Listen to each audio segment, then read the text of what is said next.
Llegué al lugar donde se celebraría la boda, usando el vestido de encaje más hermoso de toda mi vida. Pero ese sitio estaba vacío de una manera aterradora. No había música de mariachi, no había flores frescas, solo había silencio. Entonces llamé por teléfono a mi hijo, y él me respondió con una voz fría. Mamá, mi esposa dice que tú no encajas con este ambiente elegante. Cambiamos la boda a un resort de lujo. Ese lugar solo es para personas especiales. Para gente con clase. Me quedé helada, con el corazón apretado, justo en el lugar que yo misma había pagado con el sudor de mi frente para rentarlo. Me llamo Elena, y a mis 58 años, nunca imaginé que mi único hijo me rechazaría de esa manera en el día más importante de su vida.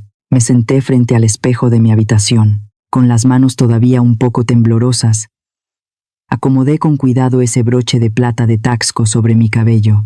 Lo había peinado en un moño alto, elegante, como siempre me gustó lucir en las ocasiones importantes.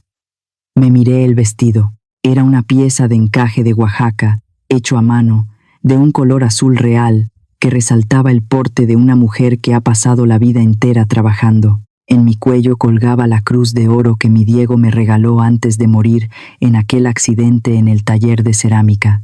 La besé.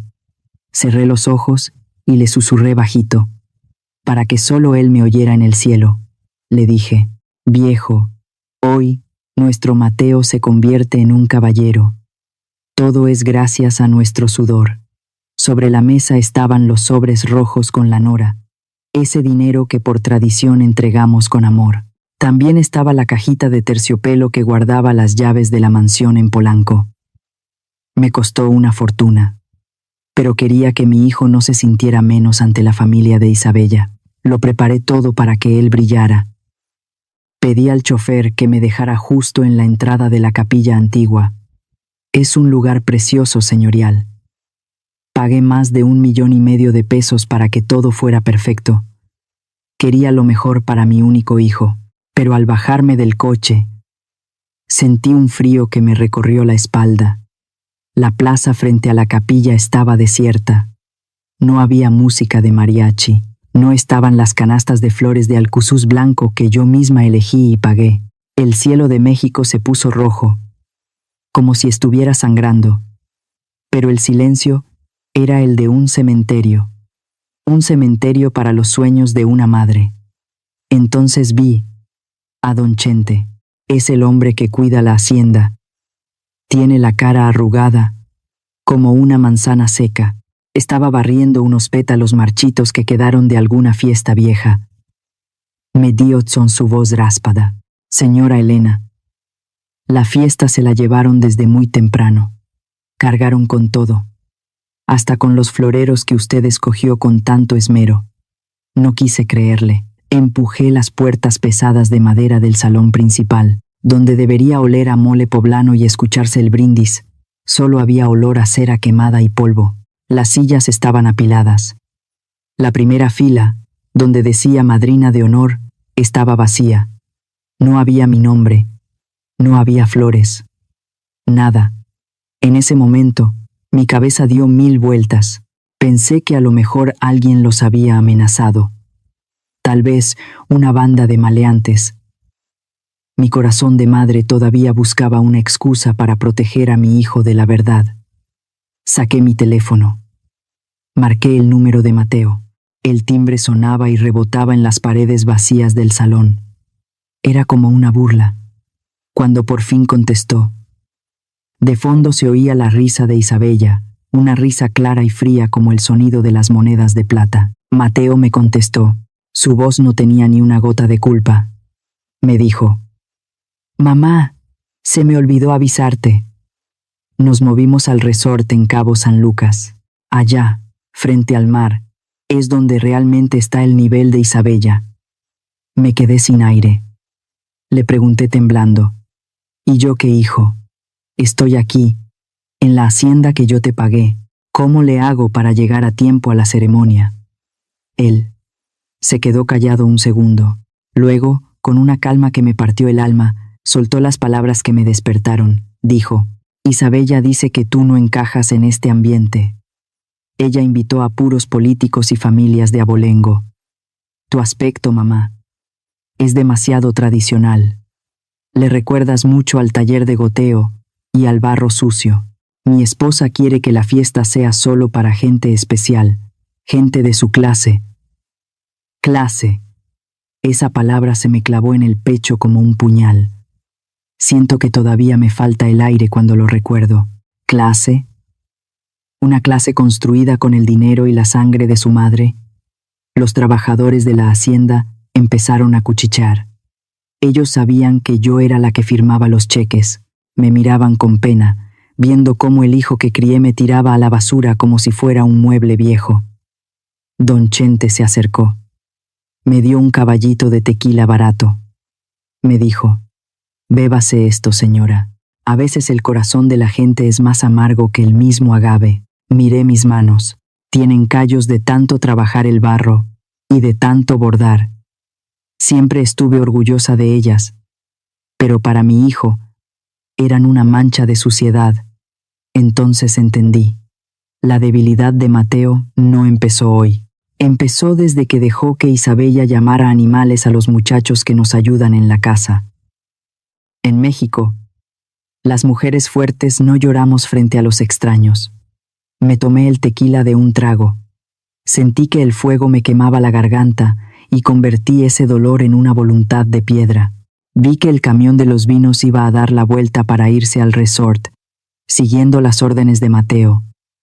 Salí con paso firme. Me paré frente al camión y lo detuve. Ahí, en medio de la soledad de la hacienda, la guerra comenzó oficialmente. Mientras estaba ahí parada, me acordé de cuando murió mi Diego. Fue en un accidente en el horno de la fábrica de Talavera. Mateo tenía apenas 5 años. Se quedó parado entre los trozos de cerámica rota y la ceniza, sin entender nada. Para salvar el taller de la familia, trabajé 16 horas diarias. Mis manos, que antes eran suaves, se pusieron ásperas por el barro y el agua fría de la montaña. Rechacé a todos los hombres que quisieron acercarse. Le juré a la Virgen que le daría una vida de rey. Cuando Mateo entró a esa universidad cara en la Ciudad de México, una tierra que fue de mis abuelos y de sus abuelos por 4 generaciones. Ahora me doy cuenta de que ese día me corté mis propias raíces para que mi hijo tuviera abono para su ambición. Me mudé a un cuartito atrás del taller. Dormía con el olor del barro pegado a las sábanas, todo para mandarle cada peso a Mateo. Quería que viviera en Santa Fe, en un departamento lujoso, para que nadie se burlara de él. La primera vez que fui a visitarlo a la ciudad, le llevé una olla de mole hecho por mí y tortillas calientes. Mateo ni siquiera me dejó entrar. Tenía invitados importantes. Me sacó a las escaleras de servicio. Me dijo enojado, «Mamá, no traigas estas cosas que huelen tan fuerte. Me echas a perder el ambiente refinado de mi casa». Me dolió, pero me convencí a mí misma de que él solo estaba tratando de sobrevivir en ese mundo difícil. Me mentí diciendo que lo hacía por su futuro. Luego, apareció Isabella. Mateo me la presentó en un restaurante francés carísimo. La cuenta de esa cena fue lo que yo ganaba en 3 meses de trabajo. Ella me miró como si yo fuera un bicho raro bajo un microscopio. No quiso ni darme la mano. Limpió su silla con un pañuelo antes de sentarse. Le dijo a Mateo bajito, «Pero para que yo oyera, me dijiste que tu madre era una artista, pero yo la veo más como una peón de albañil».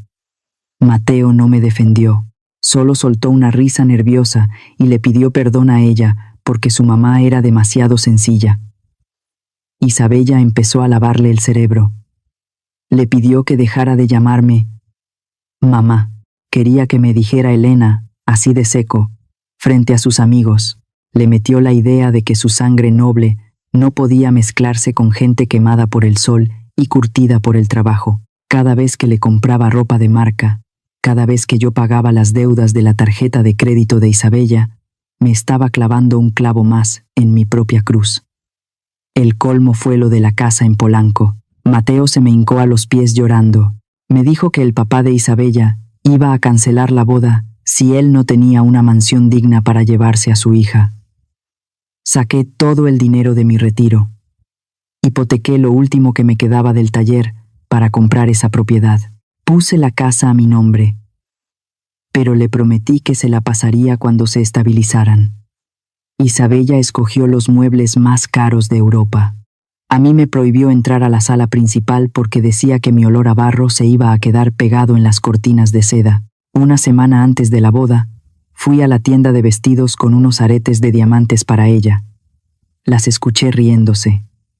Isabella decía que iba a contratar guardias de seguridad, que si yo intentaba subir al estrado a hablar con mi acento de pueblo, me iban a sacar diciendo que me sentía mal de salud.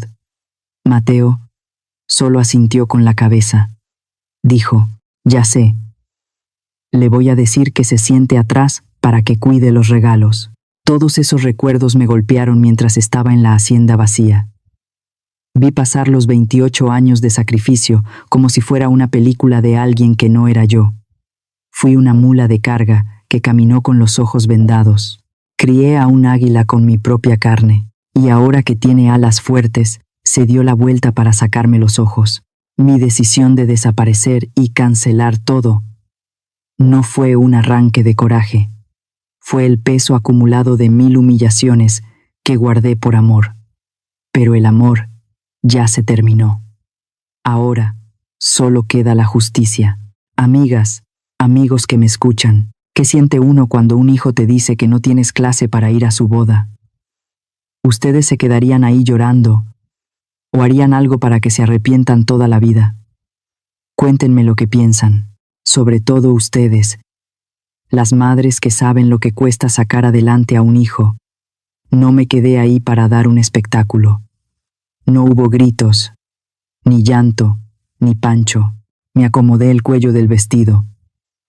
Levanté la barbilla y salí de aquel salón vacío con la espalda bien derechita. Caminé por los pasillos de la hacienda, sintiendo el peso de mis propios pasos. Saqué de mi bolsa el fajo de billetes que llevaba para la nora. Se los entregué completitos a don Chente, el señor que barría. Le dije que era su pago por decirme la verdad. Esa verdad que mi propio hijo me ocultó. En ese momento pensé en mandarle un mensaje a Mateo para mentarle la madre, pero luego me dio una punzada en el pecho. Entendí que mi silencio le iba a doler mucho más que cualquier insulto. Me subí al coche y le pedí al chofer que me llevara directo al despacho de Sofía. Ella es mi amiga de toda la vida, desde que andábamos en la primaria allá en el pueblo. Ahora es una de las abogadas más picudas de México en eso de los bienes raíces.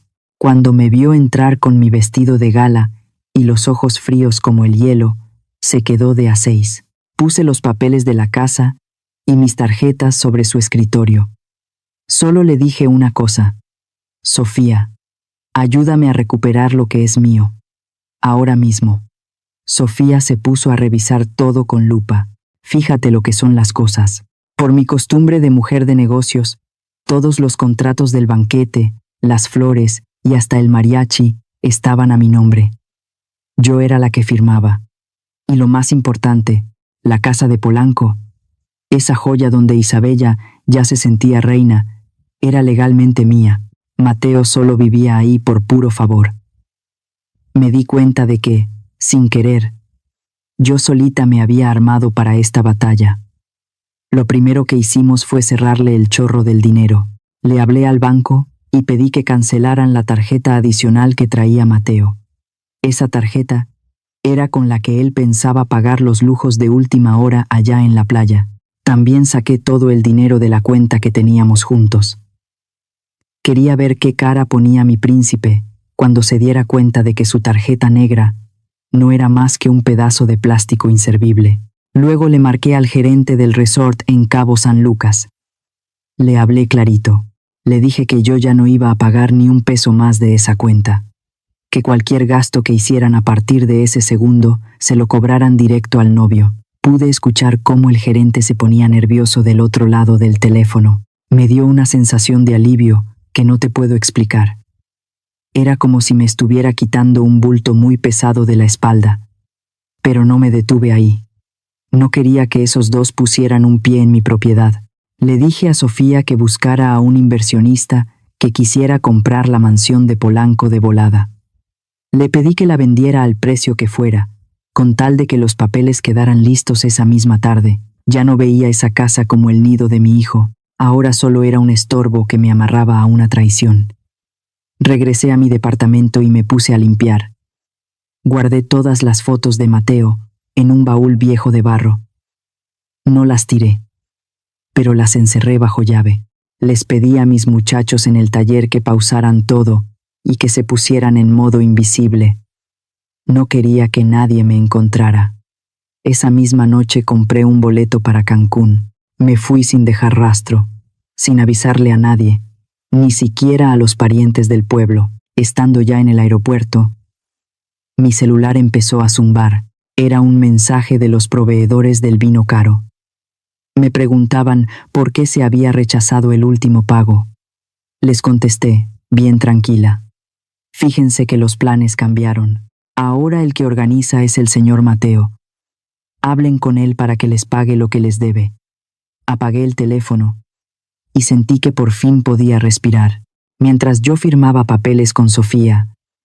A muchos kilómetros de ahí, mi muchacho y su mujer se sentían los dueños del mundo. El resort en Cabo estaba de no creerse. Miles de velas prendidas, el olor de las flores importadas mezclado con la brisa del mar. Isabella andaba presumiendo a sus invitados especiales, puro político y gente que se cree de sangre azul, todos brindando con las copas en alto.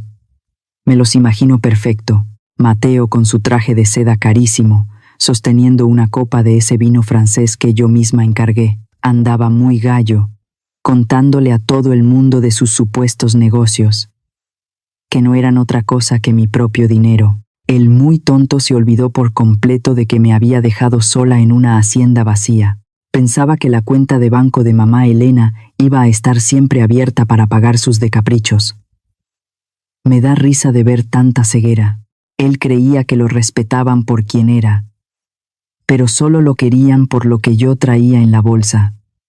Pero la burbuja se les reventó pronto. A la mitad de la fiesta, los mariachis dejaron de tocar de repente. Se hizo un silencio muy feo.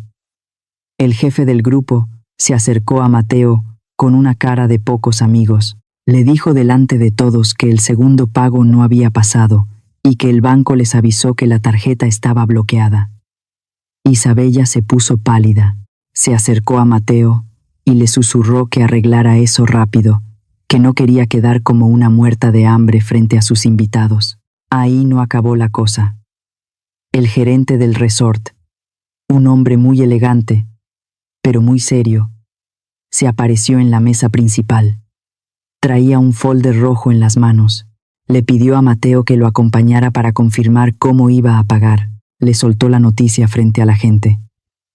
Todas las tarjetas de la señora Elena Fletcher habían sido declinadas. La cuenta total, con todos los cambios de última hora que pidió Isabella, ya iba en $120,000. Sacó la tarjeta negra que yo le di y dijo que seguro era un error del sistema. Solo se escuchaba ese ruidito de rechazo y el letrero que decía «Cuenta cerrada». Ahí fue cuando a mi hijo se le cayó la máscara.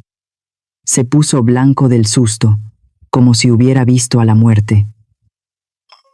Isabella, en lugar de apoyarlo, se puso como loca. Le empezó a gritar que qué le pasaba, que él le había asegurado que su mamá se encargaría de todo. El papá de ella, don Gonzalo, se levantó de su silla con una cara de asco. Le dijo a Mateo que no pensaba dejar que su familia se juntara con unos estafadores que solo vestían de marca, pero no tenían ni para la cuenta. Isabella, para rematar, le metió una bofetada a Mateo que se oyó en todo el salón. Le gritó que la estaba haciendo quedar en vergüenza frente a lo mejor de la sociedad. Esa gente rica tiene un olfato muy fino para la desgracia. En cuanto vieron que el dinero se había acabado, empezaron a pelarse uno por uno. No querían que les fuera a tocar pagar nada o que los vieran en ese lío. El resort de lujo se volvió un mercado. Gritos, copas rotas y la música callada. Esos amigos especiales resultaron ser puros sopilotes que solo iban por la comida gratis. Antes de irme a Cancún, yo le había dejado un recadito al gerente para que se lo diera a mi hijo, en el momento más amargo, cuando Mateo ya no sabía ni dónde meter la cara. Un mesero le entregó el papelito. Solo decía: Mateo, espero que estés disfrutando de tu fiesta especial. Esta es la última lección que te pago. Feliz boda. Me cuentan que se puso a marcarme como loco, pero lo único que escuchaba era esa voz grabada que dice que el número no existe. El sueño de grandeza se le volvió una pesadilla de deudas en un abrir y cerrar de ojos. Díganme ustedes, ¿creen que fui muy dura? ¿O acaso ya era hora de que este muchacho aprendiera que el respeto no se compra con la tarjeta de crédito de su madre? Los leo aquí en los comentarios, porque esto apenas empieza. El gerente del resort no dejó que Mateo se moviera ni un paso. De la nada, como si hubieran estado esperando en las sombras, aparecieron los guardias de seguridad y la policía turística. Ahí estaba mi hijo, en medio del salón que olía a flores caras y perfumes de diseñador, rodeado por uniformes. Lo más triste fue ver cómo lo trataban frente a los meseros. Esa gente a la que Isabella miraba de arriba abajo como si fueran basura. Ahora eran esos mismos trabajadores los que veían cómo a Mateo le pedían su identificación y lo interrogaban como a un delincuente por fraude. Yo, desde la distancia de mi pensamiento, me pregunté si mi hijo dormiría en la cárcel esa noche. Sentí una punzada de dolor. Pero luego me acordé de la invitación de boda. Me acordé de cómo borró mi nombre con ese orgullo tan feo. Y mi corazón se volvió de piedra. Si quería ser un extraño, lo trataría como a uno. Entonces vi la verdadera cara de don Gonzalo, el flamante suegro. En cuanto vio las patrullas, el viejo se lavó las manos. Dijo bien fuerte, para que todos oyeran, que él no tenía nada que ver con esas deudas. Gritó que su yerno le había mentido, que Mateo presumía de ser el dueño de las fábricas de cerámica y de tener una fortuna. El muy cobarde agarró a Isabella del brazo y se la llevó de ahí, dejando a Mateo solo, como un perro, rodeado de policías. Me dio coraje pensar que mi hijo cambió a su madre por esa familia de aristócratas de papel, solo para que el primero en darle la puñalada fuera su querido suegro. Para que no se lo llevaran a la delegación en ese momento, Mateo tuvo que pasar la vergüenza más grande de su vida. Se quitó el reloj Rolex, ese que yo le regalé con tanto orgullo cuando lo ascendieron, y lo entregó como garantía. También dejó todas las maletas de marca que llevaban para la luna de miel. Verlo salir del resort, con el smoking todo arrugado y la cara llena de sudor, caminando solo por la orilla de la carretera en la oscuridad, fue algo que no le deseo a nadie. Pero fíjate qué cosas. El nivel que tanto buscaba se le deshizo junto con el reloj que yo compré con mi trabajo. Mateo e Isabella, después de gritarse de todo y de que ella amenazara con el divorcio 1000 veces, tuvieron que juntar sus últimas monedas para pagar un taxi de regreso a la Ciudad de México. Mateo iba pensando que, en cuanto llegaran a la mansión de Polanco, todo se iba a arreglar. Le decía a Isabella que entrado a la casa agarraría mis joyas, las que dejé en la caja fuerte, para pagar las deudas. Todavía quería seguir saqueando a la vieja, pero la realidad les dio un guantazo en la cara al llegar. Las cerraduras digitales que él mismo presumía ya no estaban. En su lugar había unos candados pesados y una cadena gruesa, y colgado en el portón de hierro, un letrero enorme que decía «Propiedad privada, vendida». Isabella empezó a patear la puerta como una loca, gritando. Pero la calle de los ricos estaba en un silencio de muerte. Un guardia de seguridad salió de la caseta de junto, con una cara muy seria. Les enseñó los papeles de la venta. Les dijo que la señora Elena Fletcher había cerrado el trato a las 4 de la tarde. Ya no tenían permiso de entrar. Les avisó que sus calzones y sus trapos ya estaban en cajas, guardados en una bodega, y que podían pasar por ellos cuando pagaran el flete. Sofía se lució. Mi abogada no les dejó ni un minuto para respirar. Les cortó el camino justo cuando más necesitaban un techo. Ahí fue donde Isabella sacó el cobre de verdad. En medio de la calle, a las 3 de la mañana, se le fue encima a Mateo. Le gritó que era un muerto de hambre, un mentiroso. Le escupió que ella se había casado con un caballero y resultó ser un gato de Angora. Le gritó que era un indio de piel canela que nunca iba a estar a su nivel. Se quitó el anillo de diamantes, ese que yo le regalé, y se lo aventó a la cara. Lo que Mateo no sabía era que el diamante ya era falso, porque la muy ladrona lo había cambiado por un vidrio para sacar dinero semanas antes. Isabella se subió al carro de un exnovio que pasó por ella y dejó a Mateo tirado en la banqueta. Mientras mi hijo se hundía en su propia porquería, yo estaba en Cancún. Me paré en el balcón del hotel, viendo cómo la luna brillaba sobre el mar Caribe. Me sentía en paz. Apagué el teléfono y me quité el último anillo de perlas que me quedaba de mi vida anterior. Sentí que me liberaba de una cadena muy pesada. No era venganza, era justicia. Le di la libertad que tanto quería, una vida sin su madre campesina, pero también sin mi dinero. Mateo despertó al día siguiente en una banca del Zócalo. El traje caro que traía ya olía a alcohol y a desesperación. Buscó en sus bolsas y solo encontró unos cuantos pesos. Ni para una orden de tacos le alcanzaba. El teléfono se le apagó y no tenía dónde cargarlo. Además de que le daba miedo que los del resort lo rastrearan para cobrarle lo que faltaba. Me pregunto si en ese momento se acordó de los desayunos que yo le preparaba, con su chocolate caliente y su pan de dulce. Lo eché a perder por darle todo en la mano. La desgracia no llegó sola. La familia de Isabella se desmoronó como un polvorón. Los chismes en los clubes sociales corrieron como pólvora. A don Gonzalo le embargaron la casa porque debía hasta las risas. El viejo quería usar mi dinero para tapar sus hoyos, y como no hubo boda con lana, se quedó en la calle. Isabella, la que se sentía la reina de Polanco, terminó escondida en un departamentito de mala muerte, insultando a Mateo por haberla hecho quedar como una pobretona frente a sus amigas. Esos aristócratas resultaron ser puros buitres que se comieron entre ellos cuando se acabó la carroña, sin un peso y sin nadie que le diera la mano. Porque sus amigos de la universidad le dieron la espalda en cuanto supieron que ya no tenía casa en Polanco.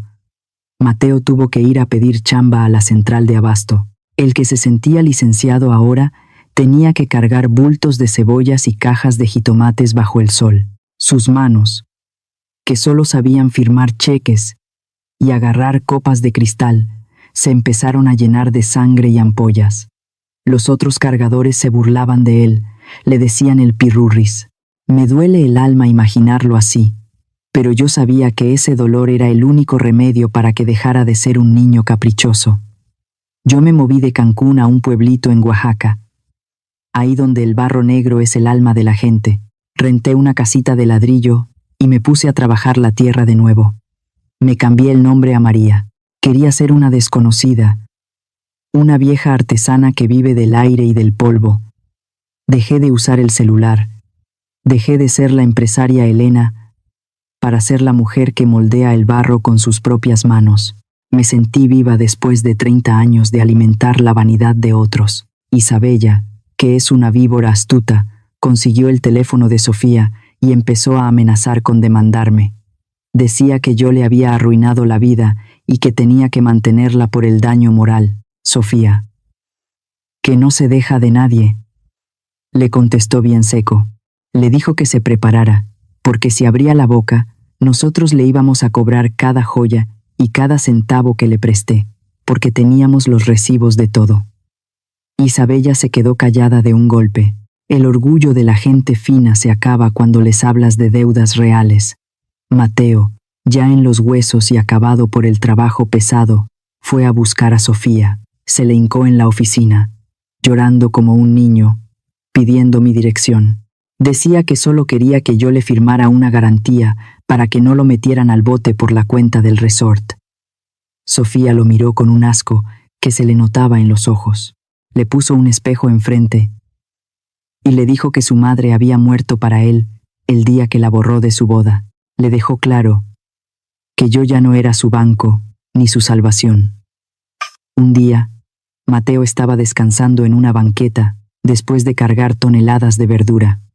Vio a una señora muy pobre que compartía un trozo de pan con su hijo. El niño la abrazaba y le daba las gracias con un amor que se podía sentir desde lejos. Mateo se soltó a llorar en plena calle. Por fin entendió que en 28 años nunca me dio las gracias. Se dio cuenta de que siempre vio mi sacrificio como una obligación, como si yo fuera una empleada de lujo. En mi tallercito de Oaxaca hice una pieza especial, una estatua de barro negro que representa a una madre con un hueco en el pecho, cargando un corazón vacío. La llamé el hijo perdido. No la quise vender.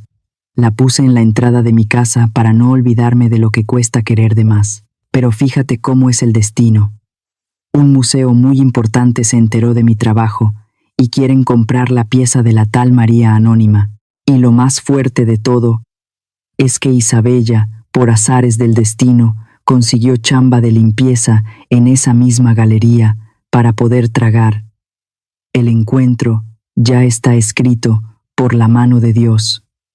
¿Quién lo iba a decir? Mis piezas de barro negro, esas que empecé a moldear en el silencio de mi refugio en Oaxaca, se volvieron un escándalo en el mundo del arte. La gente no hablaba de otra cosa. Me pusieron un apodo: la María Anónima. Decían que mis manos guardaban el alma de la tierra mexicana.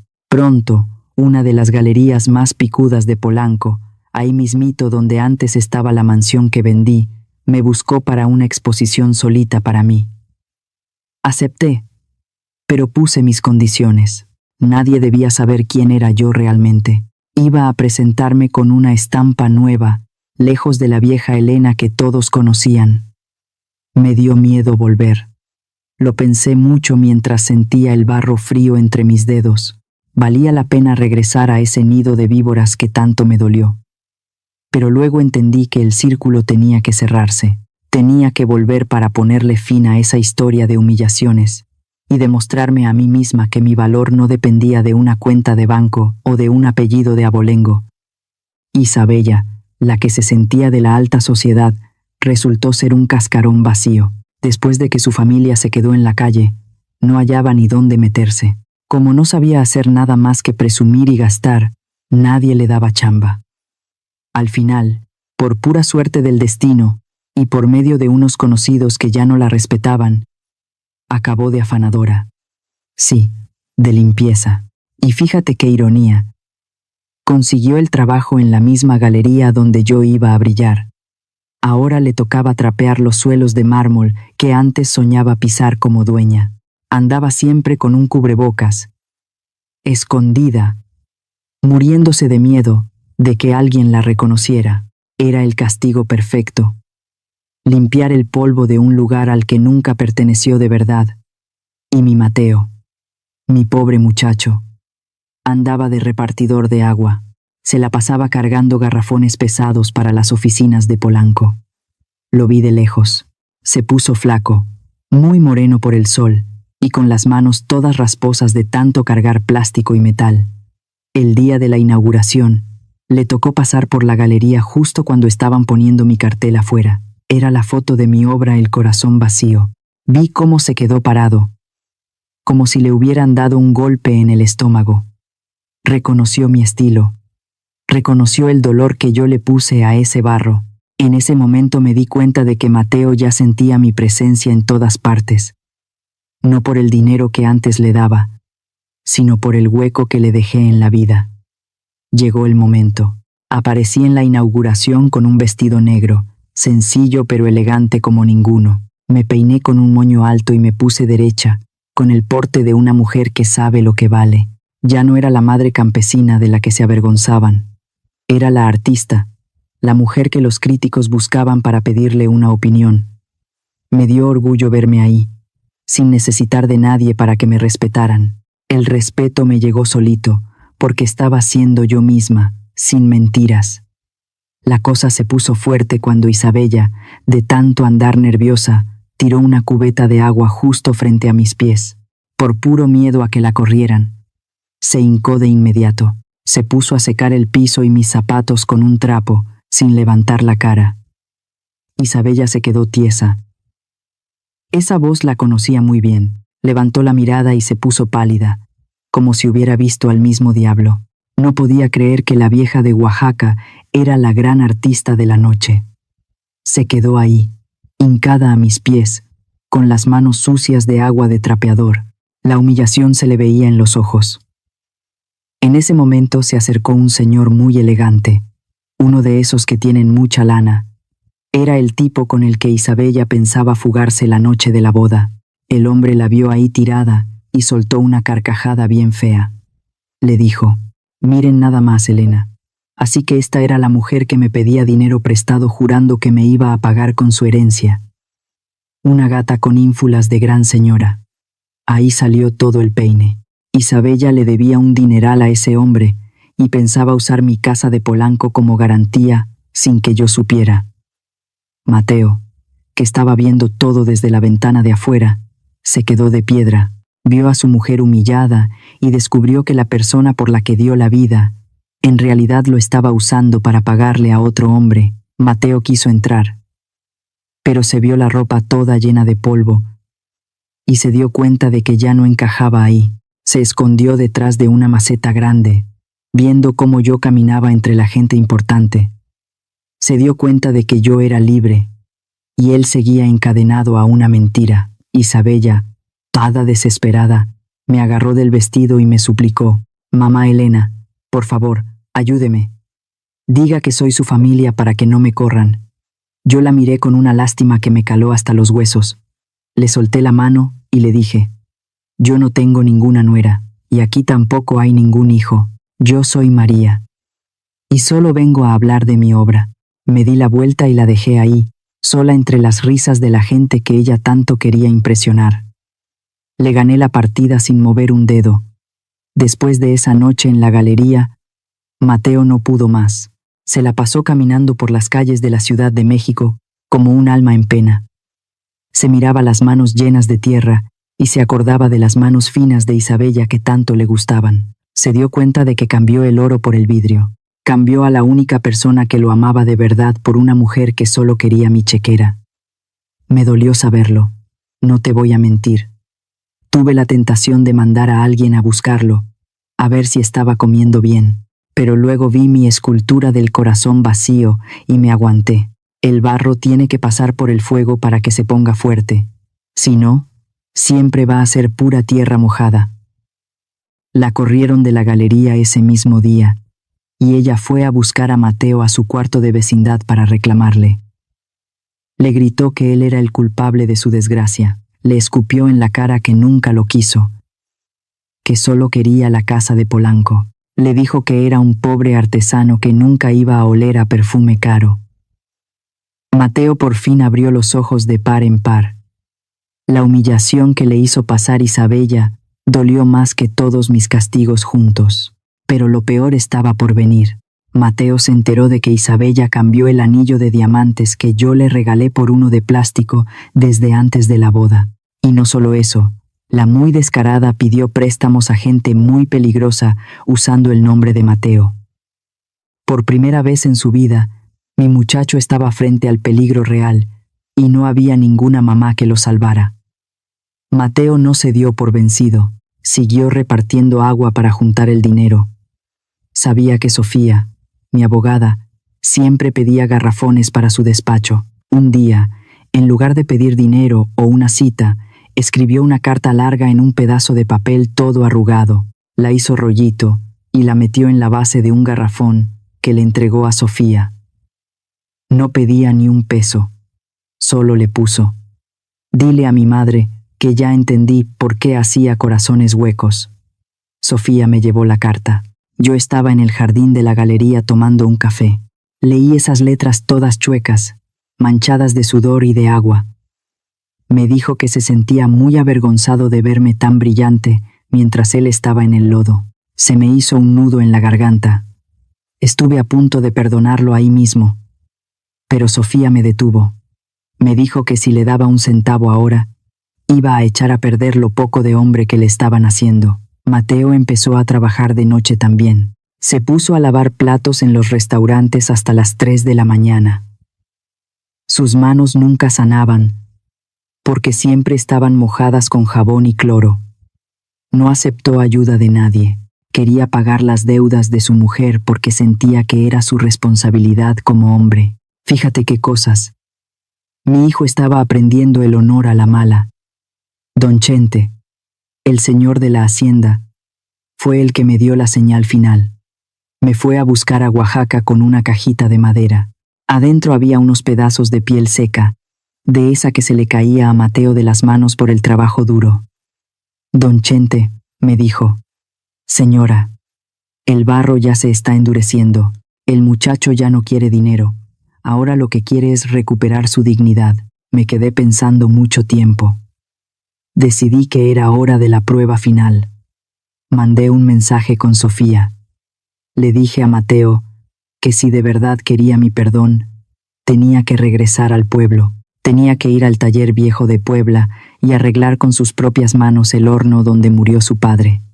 Era un trabajo peligroso, de mucha técnica y mucho sudor. Era enfrentar el miedo más grande de nuestra familia. Quería ver si era capaz de meterse entre los ladrillos calientes y el hollín. Si Mateo aceptaba ensuciarse de verdad y enfrentar el pasado, entonces yo sabría que por fin tengo un hijo de nuevo. La mesa estaba puesta para la prueba de fuego.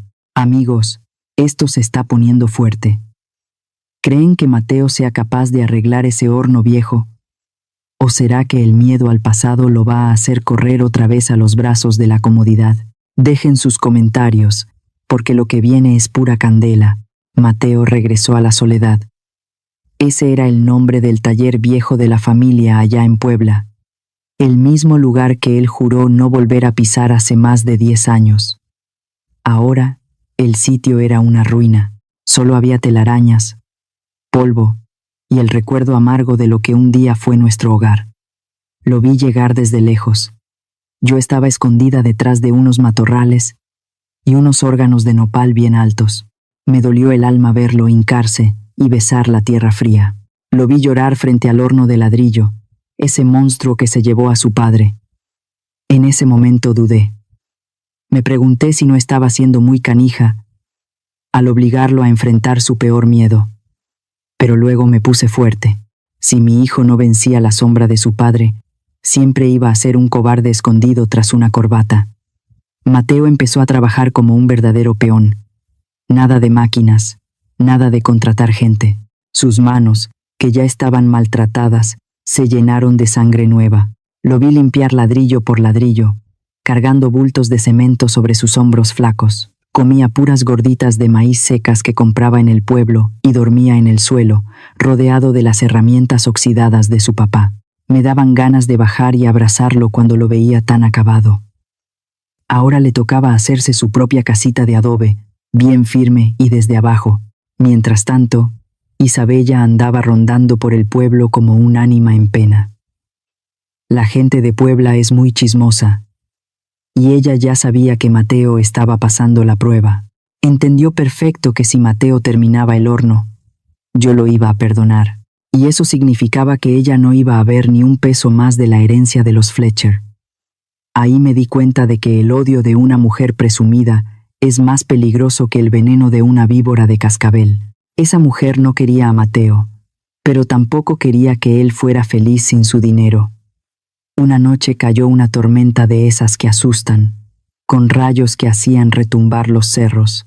Mateo estaba trabajando a marchas forzadas, tapando las grietas del horno para que estuviera listo para la primera quema. Isabella aprovechó la oscuridad y se metió por la puerta de atrás, la que estaba rota. Traía un bote con gasolina y una mirada de loca que daba miedo. La escuché murmurar entre dientes que si ella no tenía Polanco, nadie iba a tener el taller. Estaba fuera de sí. La muy malvada aprovechó que Mateo se quedó dormido de puro cansancio junto al horno. Isabella movió las válvulas viejas del gas, esas que todavía no estaban bien conectadas. Regó la gasolina por todo el piso y se fue en silencio. Solo faltaba un chispazo para que todo volara en 1000 pedazos. Yo estaba arriba en la loma, viendo la sombra negra salir corriendo. Pensé que era un ratero. Nunca me imaginé que esa mujer fuera capaz de intentar matar a mi propio hijo. A las 4 de la mañana, Mateo se levantó. Lo vi persignarse frente a la foto de Diego y luego sacar una caja de cerillos. No olía la gasolina por el olor a tierra mojada de la lluvia.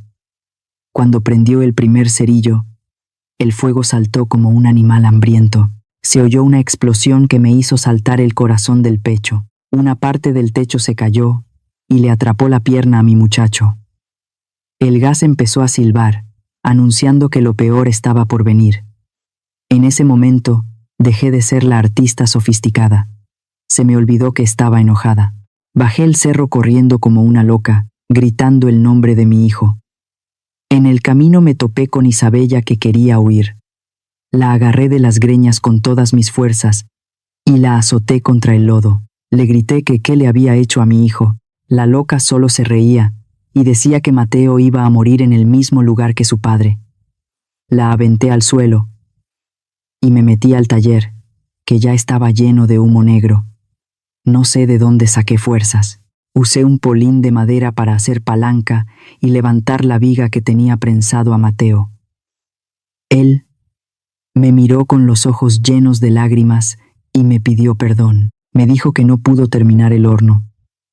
Yo le grité que se callara y lo saqué, arrastrando justo antes de que el tanque de gas tronara por segunda vez.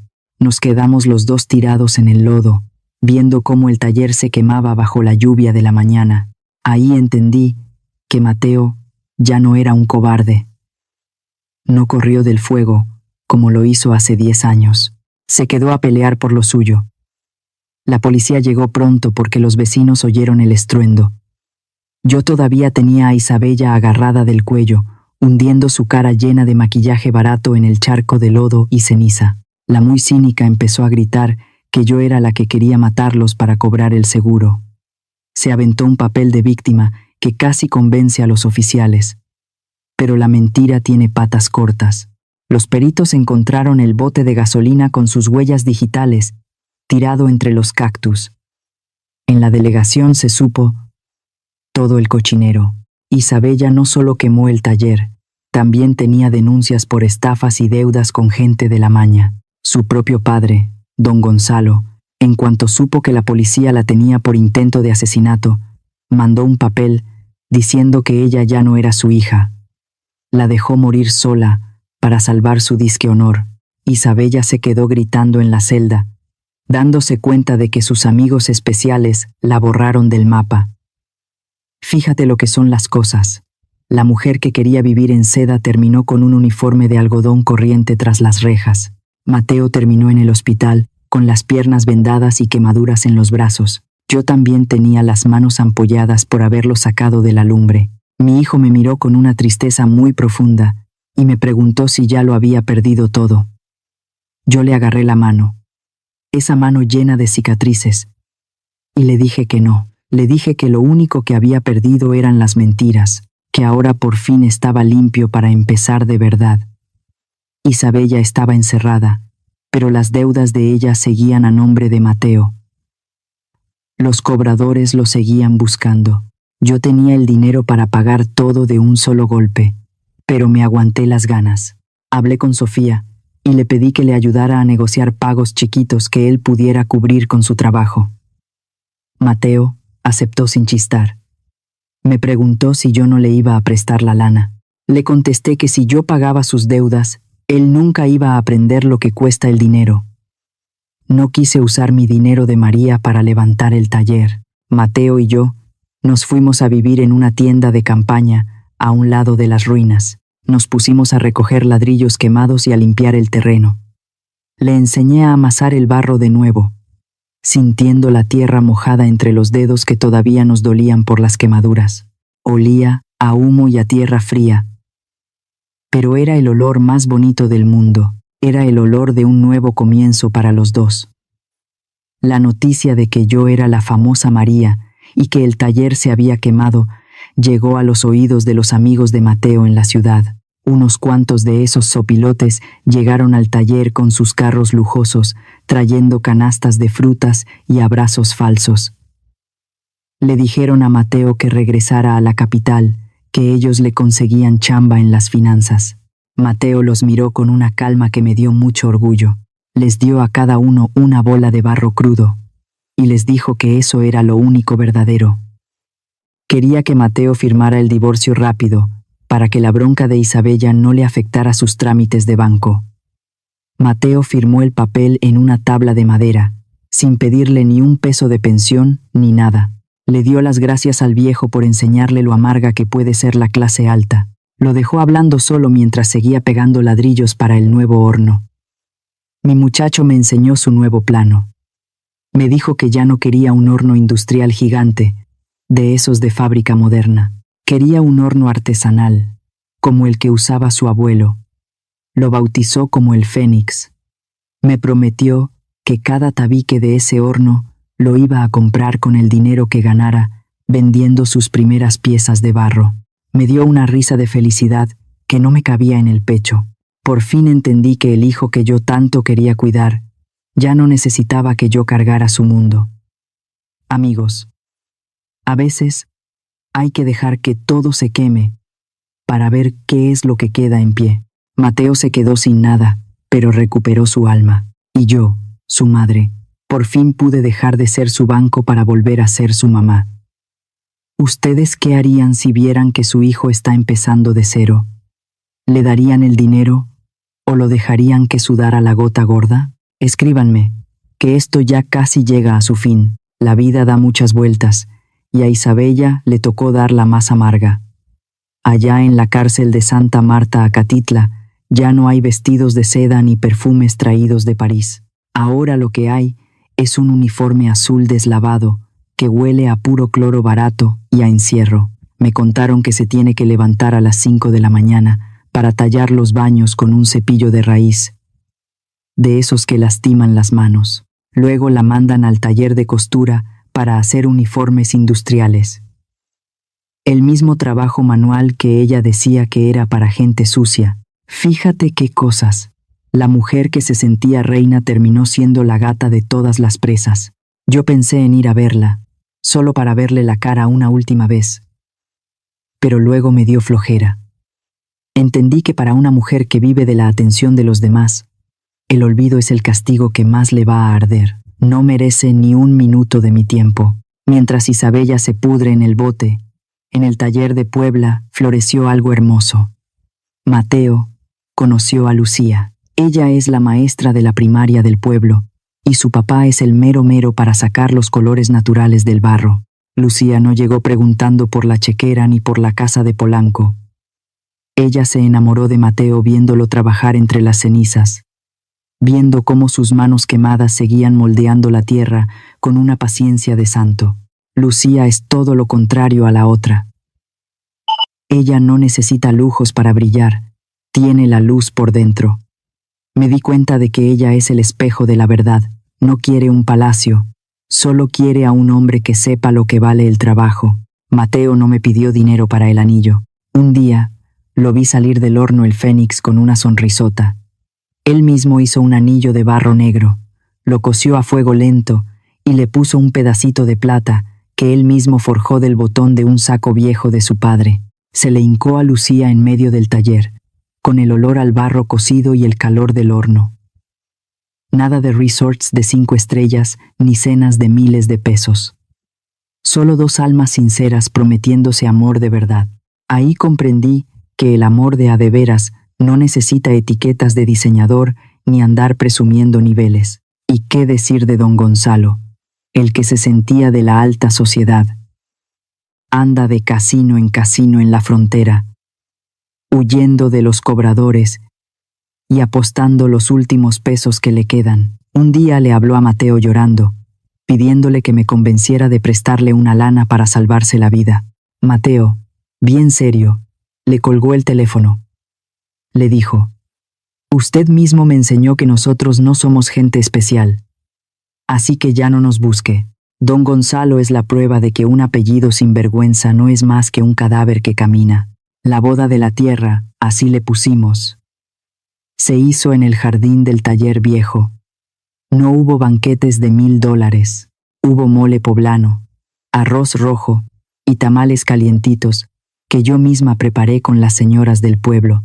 Adornamos todo con flores de cempasúchil y listones de colores que bailaban con el aire. Los mariachis del pueblo tocaron con todo el corazón, porque ellos sí querían a los novios. Me acordé de la hacienda vacía de la otra vez y sentí un calorcito en el pecho. Aquella fiesta en Cabo San Lucas se veía tan fría y tan falsa comparada con el abrazo de la gente de hoy. Mateo me trajo la invitación en persona. Cuando lo abrí, se me salieron las lágrimas. Decía: invitamos a mamá Elena, nuestra madrina de honor, la mujer que me enseñó la verdad, para que yo pudiera aprender a ser un hombre. Me quedé muda. Esta vez no llegué con las llaves de una mansión, llegué con mi corazón remendado y lleno de orgullo. Mientras nosotros celebrábamos, Isabella estaba viendo la tele en la sala común de la prisión. Pasaron la noticia del éxito de las piezas de la María Anónima y unas imágenes de la boda sencilla de Mateo en Puebla. Se quedó tiesa frente a todas las presas. Vio a Mateo riéndose, feliz, con una mujer que sí lo quería de verdad. Se dio cuenta de que el lugar que ella despreció por ambiciosa ahora era un paraíso donde ella nunca más iba a entrar. Las otras viejas se burlaron de ella. Le dijeron que por querer ser princesa, terminó de gata en la cárcel. Ese fue el último gancho al hígado para su vanidad. Saqué las 2 fotos que guardaba. En una estaba Mateo con Isabella, todos tiesos y fingidos allá en el mar. En la otra estaba Mateo con Lucía, todos manchados de barro, pero con los ojos brillando de alegría. Agarré un cerillo y quemé la foto vieja. Hoy es el día de la verdad. No le arruiné la vida a mi hijo, le rompí la mentira. Y de esas cenizas, por fin nació una familia que sí tiene alma. El tiempo pasó y el taller El Fénix se volvió el orgullo de todo México. Nuestras piezas de barro negro ya no solo se venden en el pueblo, ahora las buscan en Nueva York y en París. La marca Elena y Mateo es el símbolo de que lo hecho a mano tiene más valor que cualquier cosa de fábrica. Mateo lleva el negocio con una mano firme y Lucía le ayuda con los diseños y los colores. El taller ahora es una escuela para los huercos del pueblo, para que aprendan que el barro es vida y no algo de lo que uno deba avergonzarse. Yo lo veo trabajar y me dan ganas de llorar de gusto.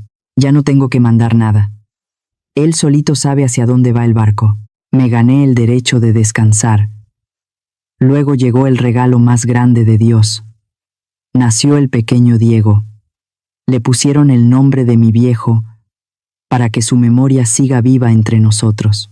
Cuando cargué a ese pedacito de cielo en mis brazos, sentí que todas mis heridas se cerraron por completo. Mateo llevó al niño frente al altar de su abuelo y le juró que le iba a enseñar a trabajar la tierra antes de enseñarle el brillo del dinero. Fíjate qué cosas. Todo lo que sufrimos, el hambre, las deudas y hasta el incendio, valió la pena para llegar a este momento de paz. Lo que es puro siempre aguanta el fuego. El día que mi nieto cumplió 1 año, hice algo que tenía guardado en el alma. Llamé a Mateo, frente a todos los artesanos del taller. No le di las escrituras de Polanco, ni un cheque en blanco. Le entregué una llave de cobre vieja y oxidada. Era la llave del horno principal, la que yo cargué por 30 años. Le dije: hijo, aquí está la responsabilidad de cuidar el fuego de nuestra familia. Ya no te doy casas, te doy tu identidad. Lo vi agarrar la llave con un respeto que me hizo saber que el legado estaba en buenas manos. Esa llave vale más que todas las mansiones del mundo, porque abre la puerta del honor. Sofía me contó que Isabella mandó unas cartas desde la cárcel, pidiendo perdón y rogando por dinero para salir bajo fianza. Mateo ni siquiera leyó el sobre. Así como le llegó, lo echó al fuego del horno. No lo hizo por coraje, sino porque esa mujer ya es una desconocida para él. El silencio es el muro más alto que le pudimos poner. Isabella se quedó sola en su celda, dándose cuenta de que su ambición la borró de nuestro mapa para siempre. Ver la felicidad de los que despreciaste es el infierno más grande para un envidioso. Usé el dinero de la venta de la casa de Polanco para algo bueno. Abrí una fundación que se llama la Escuela del Orgullo. Ahí ayudamos a las madres solteras de Puebla a poner sus propios negocios. Les enseño que el amor de madre no es ser el banco de los hijos, sino ser su ejemplo. Les digo que pongan límites, que se quieran a sí mismas primero, para que sus hijos aprendan a respetarlas. Mi corazón está tranquilo.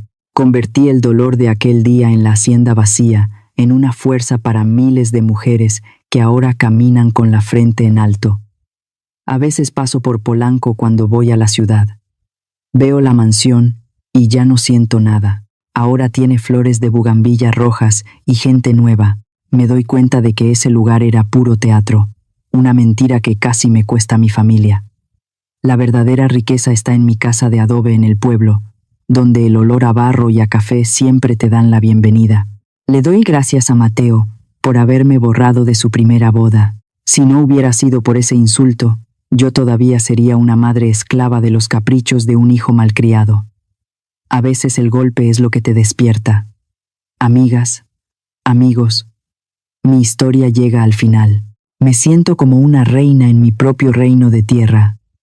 ¿Alguna vez han tenido que soltar algo muy lujoso para recuperar su paz? Cuéntenme su experiencia aquí abajo. No tengan miedo de decir que no, porque el no de una madre es lo que a veces salva el alma de un hijo. Miren este atardecer en Puebla. Estamos todos sentados en la mesa larga del patio, junto al calor del horno Fénix. Mateo le está enseñando al pequeño Diego a hacer un caballito de barro. Lucía se ríe y nos sirve un té de canela. Yo me recargo en mi silla vieja y respiro hondo. La madre que no era especial ahora es el centro de un mundo lleno de amor y de respeto. Soy Elena, y esta es mi verdad. Ser madre es sagrado, pero ser mujer con dignidad es lo que te hace eterna. No dejen que nadie les diga que su trabajo o su origen las hace menos. El barro es humilde, pero bajo el fuego se vuelve una joya que el tiempo no puede romper. Cuiden su fuego, mantengan su horno prendido y nunca, pero nunca, dejen que les apaguen la luz de su orgullo. Y bien, ¿qué les pareció la decisión que tomó doña Elena? ¿Ustedes habrían actuado igual o habrían buscado otra forma de lidiar con un hijo así? Me daría mucho gusto saber qué habrían hecho en sus zapatos, si habrían sacado la casta de la misma manera. Platíquenos su sentir aquí abajo en los comentarios. De veras que me tomo el tiempo de leer cada una de sus palabras con mucha atención, porque sus vivencias también nos enseñan mucho. Si esta historia les movió el tapete y los puso a reflexionar, no se olviden de dejarnos su me gusta. Compartan este relato con su familia y suscríbanse al canal para que no se pierdan ninguna de nuestras próximas historias. Nos vemos muy pronto en el siguiente video. Nosotros somos Antes del Silencio y estamos aquí para caminar junto a ustedes a través de los años, usando el poder de las historias para encontrar esa paz y esa fuerza que todos llevamos en el alma.